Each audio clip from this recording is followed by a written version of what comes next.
नमस्कार। एक और टिप्पणी के साथ मैं तुल चौरसिया। हम अक्सर आपको अपने हिंदी पॉडकास्ट NL चर्चा की याद दिलाते रहते हैं।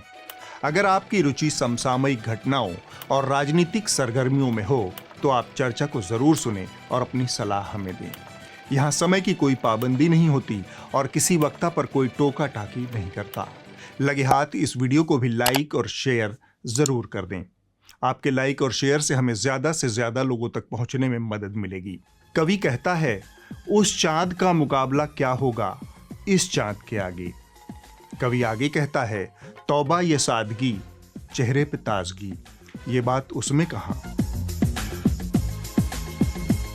तौबा ये सादगी, चेहरे पे ताजगी, ये बात उसमें कहा। चंद्रयान 3 मिशन की सफलता ऐतिहासिक है। चांद के दक्षिणी ध्रुव पर पहुंचने वाला भारत दुनिया का पहला देश बन गया है। इस इलाके में लैंडिंग की कोशिश में रूस का चंद्रयान कुछ ही दिन पहले क्रैश हुआ था। इस सफलता ने भारतीय अंतरिक्ष अनुसंधान संगठन इसरो की क्षमता को नए सिरे से स्थापित किया है। लेकिन इसरो और देश के वैज्ञानिकों के इस मोमेंट ऑफ ग्लोरी पर प्रधानमंत्री का धूमकेतु की तरह छा जाना बहुतों को नागवार गुजरा।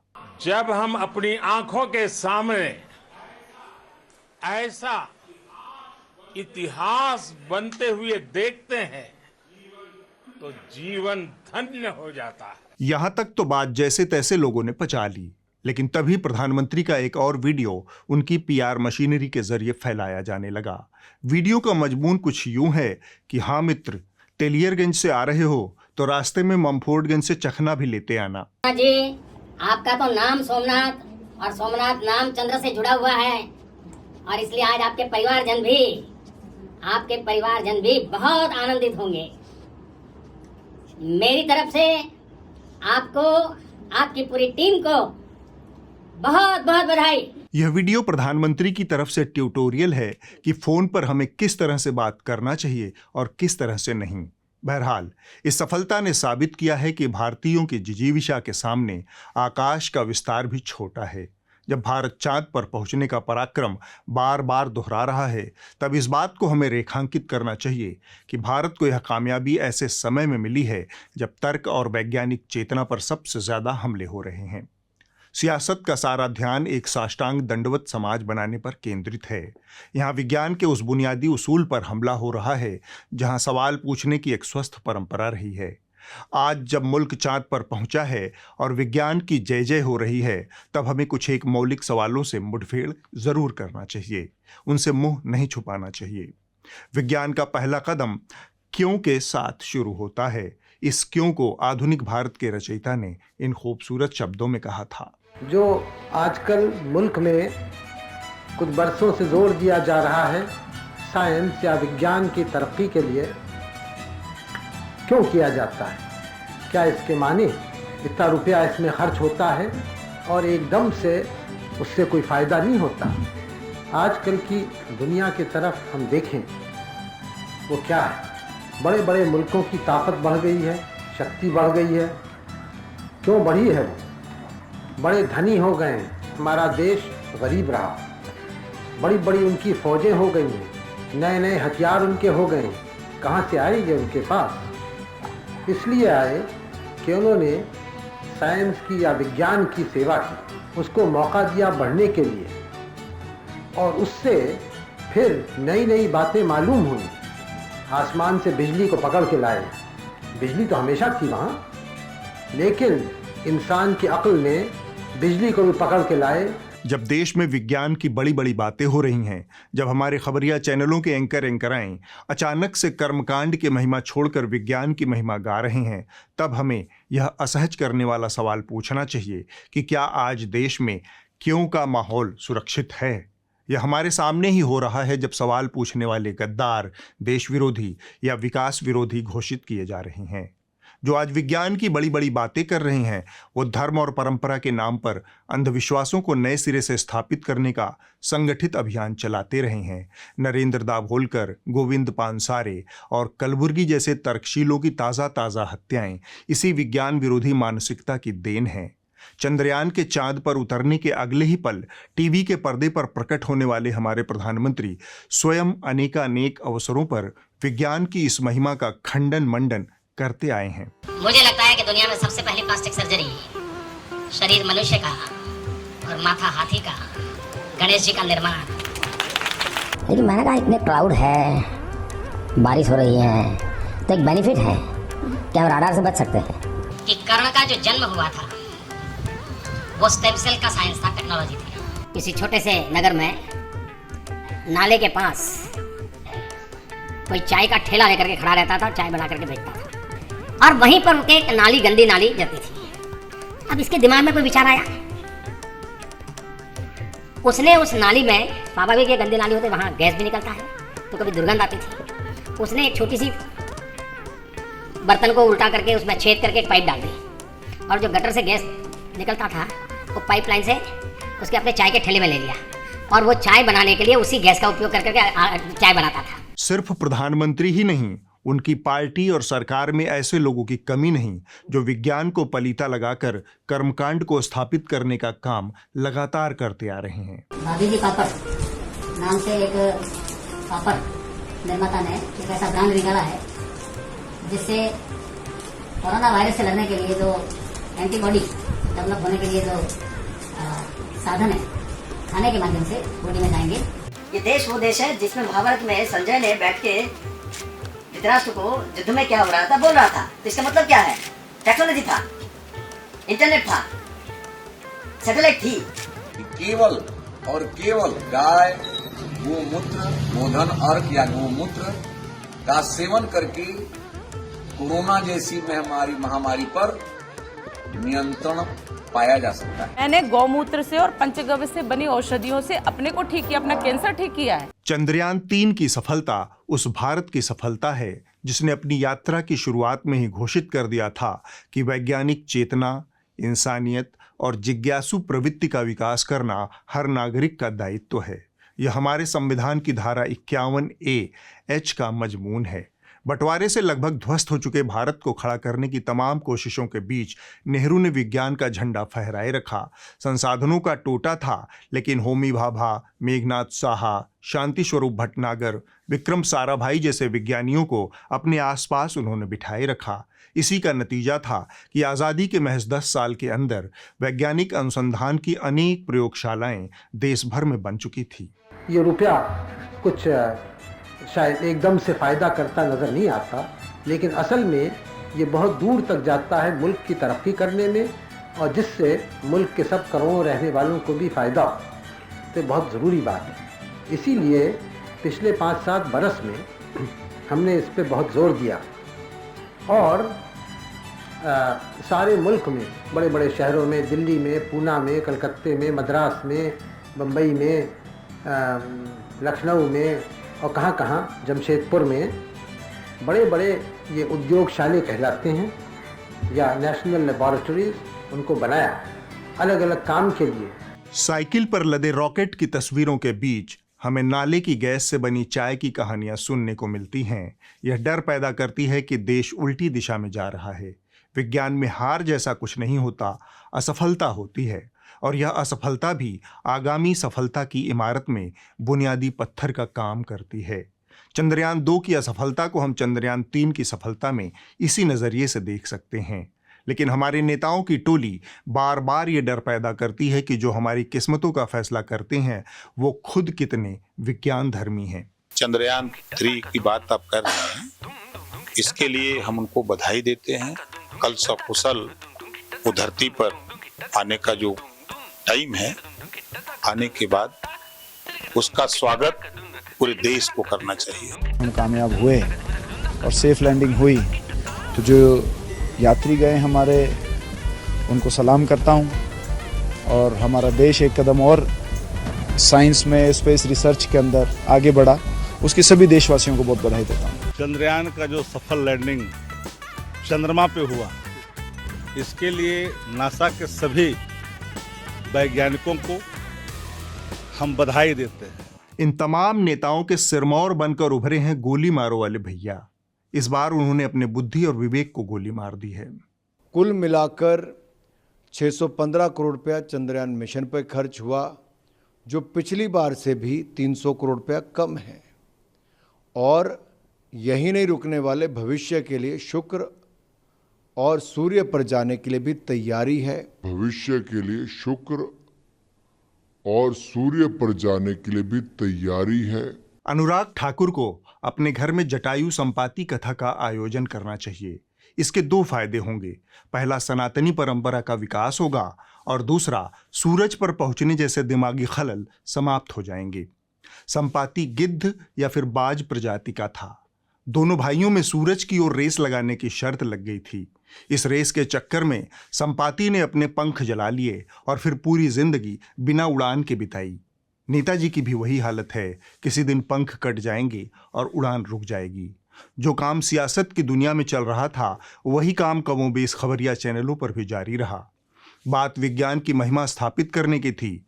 उम्मीद थी कि उसी की जय जय होगी, लेकिन खबरिया चैनलों के मीटर पर अगर आपने चंद्रयान और वैज्ञानिकों की सफलता नापने की कोशिश की तो निराशा ही हाथ लगेगी।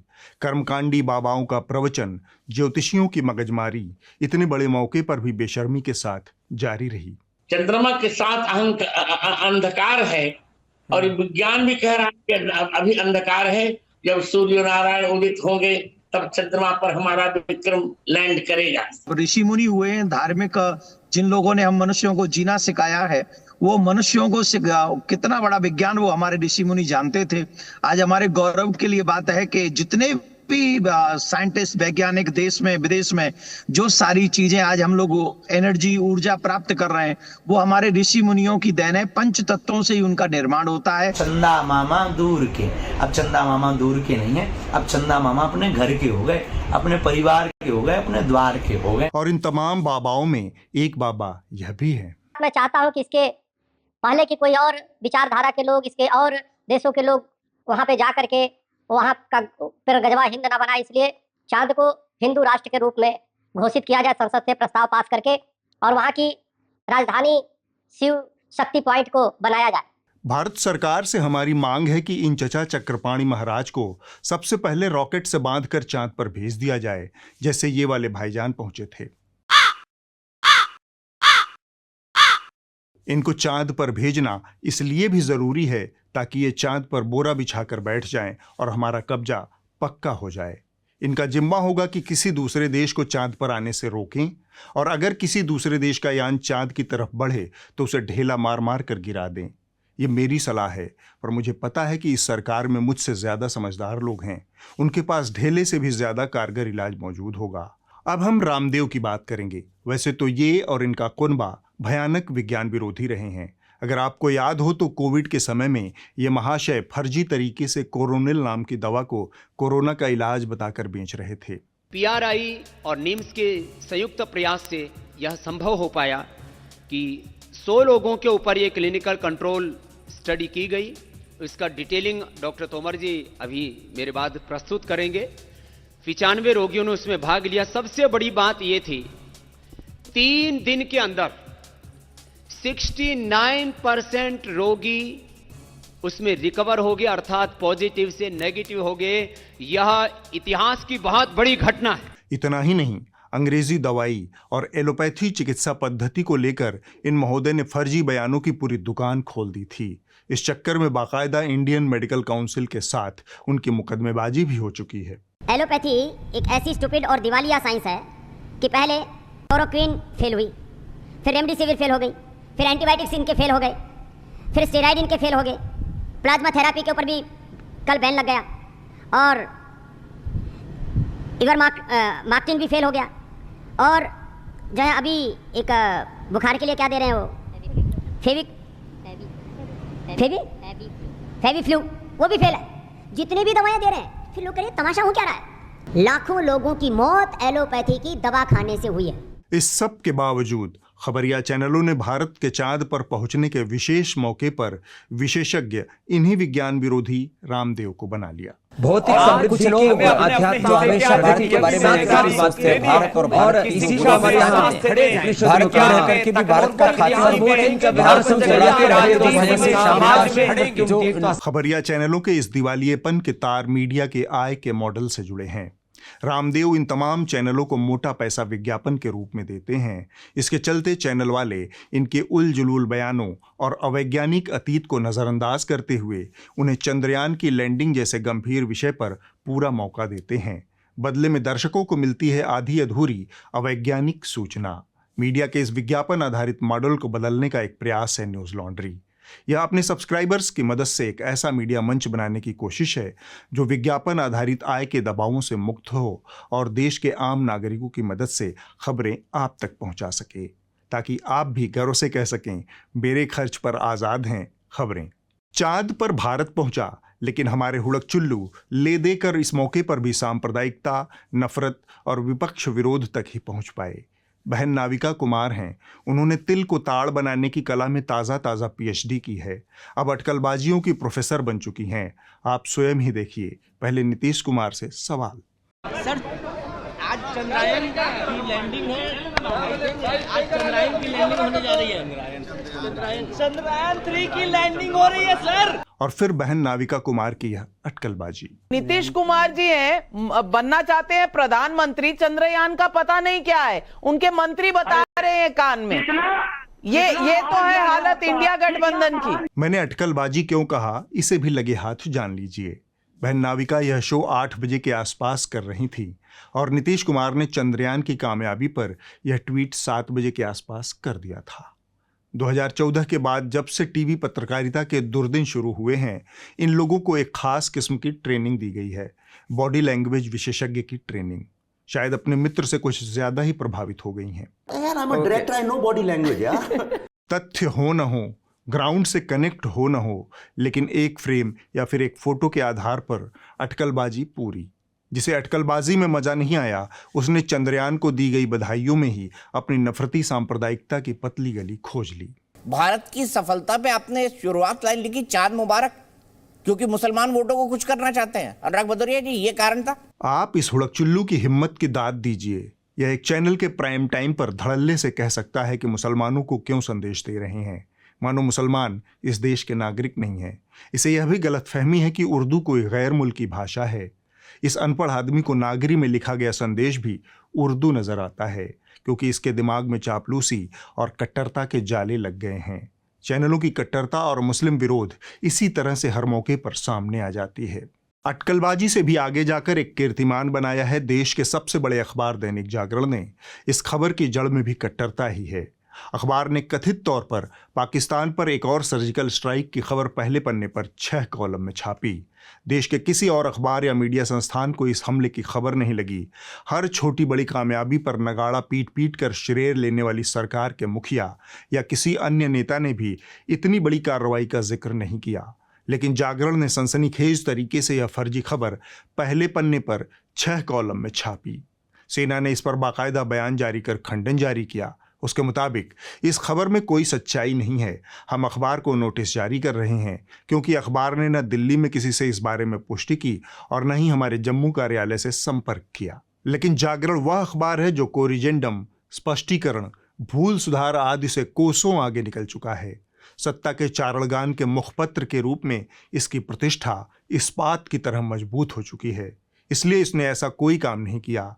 सत्ता से जागरण की यह सटान पहले इतनी निर्विघ्न नहीं थी। लिहाज में जागरण ऐसे काम करता रहा है जिसकी अपेक्षा किसी पत्रकारिता संस्थान से की जाती है। मसलन साल 2009 में जागरण के एक पत्रकार ने तत्कालीन गृहमंत्री पी चिदंबरम पर जूता फेंका था। इसके अगले दिन पहले पन्ने पर जागरण ने लंबा चौड़ा माफीनामा छापा था। जागरण पर आज बस इतना ही, किसी दिन पूरा जागरण पुराण लिखा जाएगा। देश चांद पर पहुंचने का जश्न मना रहा था। प्रधानमंत्री ब्रिक्स सम्मेलन के लिए अफ्रीका के दौरे पर थे। इस सब के बीच घोघा बसंत मीडिया अपनी टीआरपी की भूख मिटाने के लिए एक नया विदूषक खोज लाया था। इतने अहम राष्ट्रीय मसलों के बीच उसने मिथिलेश भाटी नाम की एक बददिमाग महिला को घंटों घंटों वक्त दिया। मेरी नजर में तो है ना भैया, किसमें गुंजाइश है 4 बच्चों के बाद प्यार करने की?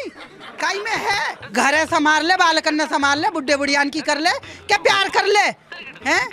हम पे तो पबजी का, हम पे तो वीडियो भी ना देखी जा, अपनी भी ना देखी जा। लप्पू सा सचिन झींगर सा लड़का बोलना या पे आवे ना, बोलिए पावे ना। क्या सिर्फ एक मांग भरने से शादी हो जाएगी? अब यही रीति रिवाज चलेगा हमारे यहाँ पे? आप गए थे क्या करवा चौथ खुलवाने के लिए वहाँ पे? 2 साल से रह रही थी, क्या प्रूफ है आपके पास? आप बताइए। सुन भाई लाला, मेरे से किस बात की माफी मांगेगो? मेरे से तो कल परसों भी तुम मारने को डोल रहे। औरत का काम होता है परिवार संभालना, ऐसे नहीं भागना होता औरत का काम। इतना ही नहीं, इसे चैनल के दफ्तर में बुलाकर हुड़क चिल्लुओं ने अपनी बेइज्जती भी करवाई ताकि टीआरपी की खुराक मिलती रहे। ये बेकार की बात है। शादी हुई आपकी? कितने बच्चे हैं? शादी हो रखी है। कितने बच्चे हैं? मेरे 2 बच्चे हैं। आप यहाँ कितने टाइम रहते हो? मैं रहता हूँ फुल टाइम रहता हूँ। फुल टाइम नहीं, 24 घंटे तो नहीं रहते? नहीं, फुल टाइम जितना टाइम है यहाँ पे। जितना टाइम है। वाइफ क्या करती है आपकी? वाइफ हाउस वाइफ है। हाउस वाइफ है।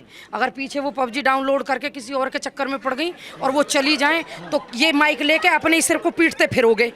मैंने उससे बोल रखा नहीं, मैंने उससे बोल रखा है कि करना क्या है। यह पूरी नौटंकी सिर्फ मनोरंजन और वितृष्णा की नीयत से की गई। यह महिला अहमन्यता और बददिमागी की मिसाल है। पत्रकारों ने इससे कुछ जरूरी सवाल नहीं किए।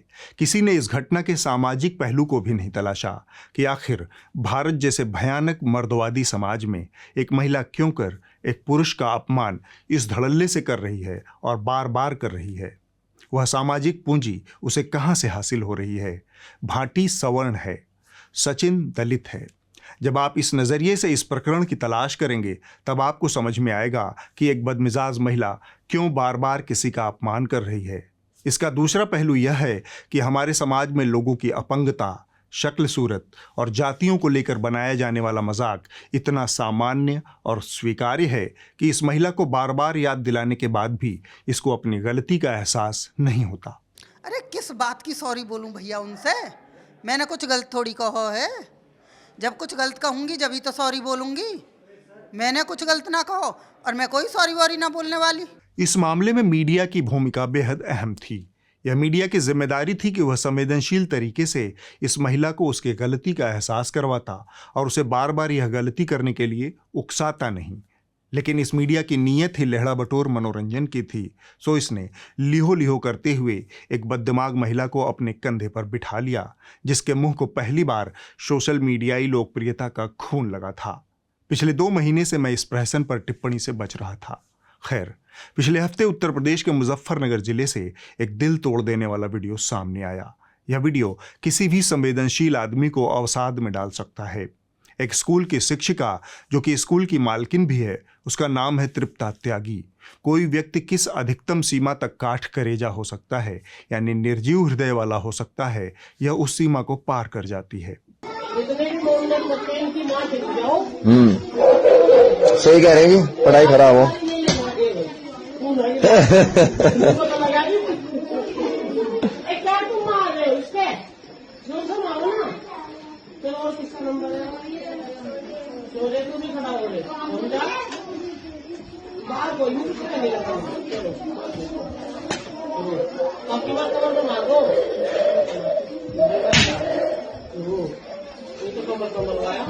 इसने एक मुस्लिम बच्चे को कक्षा के बाकी बच्चों से पिटवाया। सिर्फ एक बार नहीं, बार बार पिटवाया। उसने बच्चे के मुसलमान होने की वजह से उसे पिटवाया और यह बात उसने कैमरे पर ही बोल दी। धर्मांधता, कट्टरता और जाहिलियत का जहरीला कॉकटेल बन चुका है। यह कभी चलती ट्रेन में चेतन सिंह के रूप में सामने आता है, कभी तृप्ता त्यागी के रूप में। देश चांद पर पहुंचने के सफ़र में यह सारी उपलब्धियां भी हासिल कर चुका है। हमें इसे भूलना नहीं है। इस पर जितना संभव हो सके गर्व करते रहना है। इस मामले में सबसे अच्छी बात जो हुई वो ये थी।